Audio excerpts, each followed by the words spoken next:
রাতেই মূলত যে সাবেক আইনমন্ত্রী আনিসুল হক এবং সাবেক প্রধানমন্ত্রী শেখ হাসিনার বেসরকারি শিল্পী উপদেষ্টা সালমান এফ রহমানকে গ্রেপ্তার করা হয়েছে নিউ মার্কেট থানায় দুটি হত্যা মামলায়।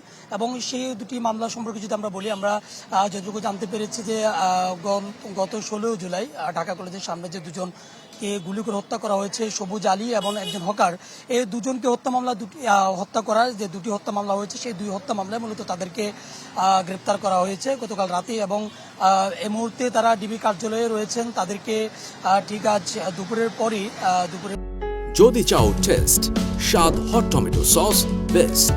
স্বাদ হট টমেটো সস এখন নতুন স্বাদে। পরপরই যে কোনো সময় ডিবি কার্যালয় থেকে তাদেরকে ঢাকার নিম্ন আদালতে তাদেরকে তোলা হবে। তবে এখন পর্যন্ত যেহেতু তাদেরকে নেওয়া হয়নি, কিছুক্ষণের ভিতরে, অর্থাৎ কিছুক্ষণের ভিতরে বলতে দুপুরের পর, আমরা যতটুকু জানতে পেরেছি 12টার পরপরই তাদেরকে আসলে নেওয়া হতে পারে।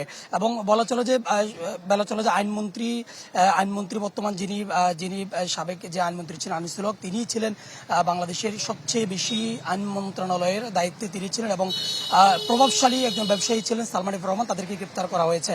এবং এছাড়াও বাকি যারা আছেন তাদেরকেও আইনের আওতায় আনার জন্য সর্বাত্মক চেষ্টা করা হচ্ছে বলে আমরা প্রশাসনের যারা রয়েছেন তাদের মাধ্যমে জানতে পেরেছি। জি আরিফ, আপনাকে ধন্যবাদ।